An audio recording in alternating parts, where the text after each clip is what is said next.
दोस्तों, इस वीडियो में हम दुनिया के रहस्यमय सीक्रेट के बारे में जानेंगे, जिससे ये आपको यकीन हो जाएगा कि हमारी पृथ्वी पर बाहरी शक्तियां समय समय पर आगमन करती रहती हैं। 19वीं सदी से एरोप्लेन्स, शिप्स और उनके क्रूज का रहस्यमय रूप से गायब हो जाने से लेकर मलेशियन एयरलाइंस का अचानक गायब हो जाना आज तक एक रहस्य बना हुआ है। क्या ये पॉसिबल है हमसे भी टेक्नोलॉजी में ज्यादा एडवांस शक्तियां इन सभी इंसिडेंट के लिए जिम्मेदार हैं? जब कुछ फाइटर पायलट्स ने एक यूएफओ का पीछा करने की कोशिश की तो उसके पास जाना तो दूर, यूएफओ की स्पीड देखकर पायलट भौचक्के के रह गए। बरमुडा ट्रायंगल के ऊपर से गायब होने वाली जहाजों के बारे में तो हम अच्छी तरह जानते हैं। 19 नवंबर 1945 में अमेरिका के एयरफोर्स जहाजों का केस बहुत ही चर्चा में रहा था, जब केवल एक जहाज नहीं बल्कि 5 टीएमबी एवेंजर बॉम्बर्स अचानक गायब हो गए थे। 1974 में एक मिलिट्री रडार ने एक साथ 3 यूएफओ को पहचान लिया था, जिसके लिए यूएस फाइटर प्लेन को स्क्रैम्बल करना पड़ा था। उड़ान के तुरंत बाद अचानक पायलट और एयरबेस का कम्युनिकेशन टूट जाता है।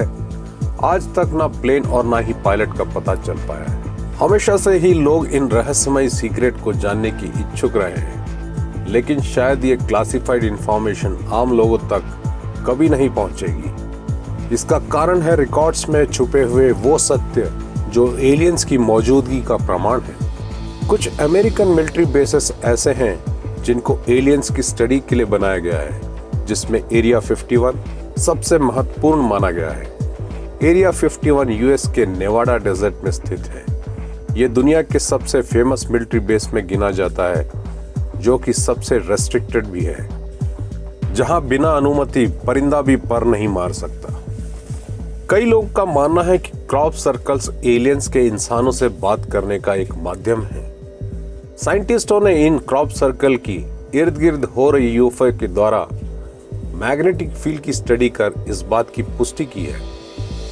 लेकिन इंग्लिश रिसर्चर थॉमस रे ने कंप्यूटर एल्गोरिथम से इन सर्कल को समझने की कोशिश की। उन्होंने ये पाया ये क्रॉप सर्कल 80% इंसानों द्वारा बनाए जाते हैं। ये सर्कल एक गणित मॉडल पे आधारित है।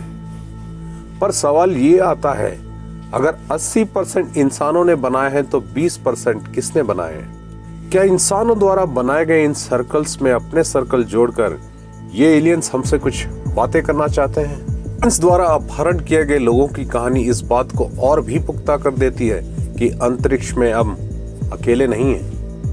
अपहरण किए गए लोगों का मानना है कि एलियंस ने अपना मैसेंजर बनाकर इन्हें वापस धरती पे भेजा है।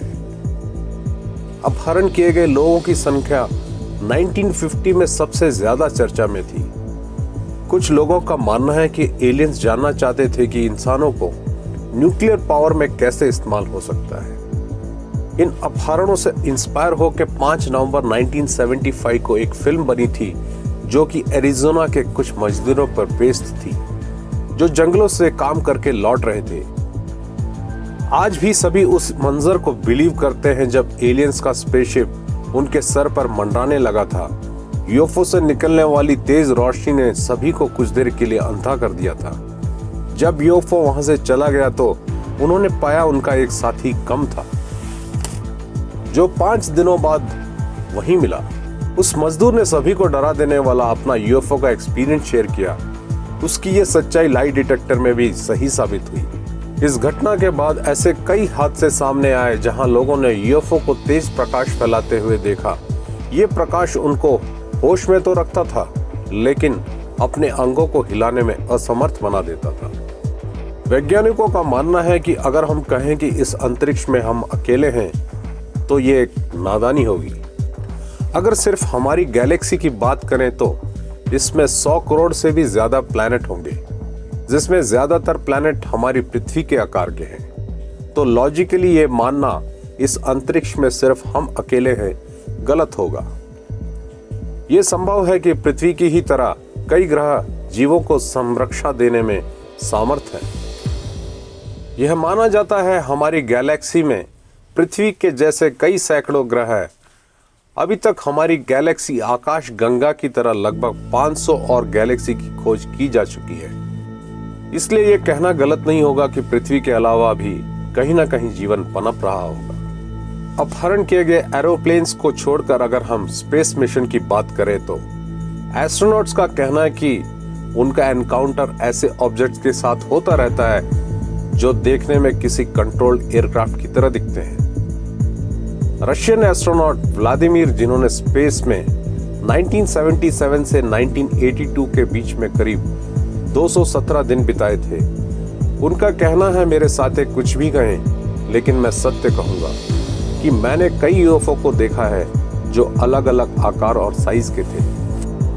यूएफओस का होना तब सत्य में बदल गया जब 1947 में रॉसवेल, न्यू मैक्सिको में अमेरिकन आर्मी ने एक क्रैश्ड यूएफओ के साथ एलियंस पायलट को भी अपने कब्जे में लेकर नेवाडा के एरिया 51 में भेज दिया था, लेकिन इस बात की अमेरिकन गवर्नमेंट ने कभी खुलकर पुष्टि नहीं की। दोस्तों, आपको ये वीडियो कैसा लगा कमेंट बॉक्स में लिखकर बताइए। फिर मिलेंगे ऐसे ही रोमांच और रहस्य भरे जानकारी के साथ। ये वीडियो देखने के लिए आपका शुक्रिया।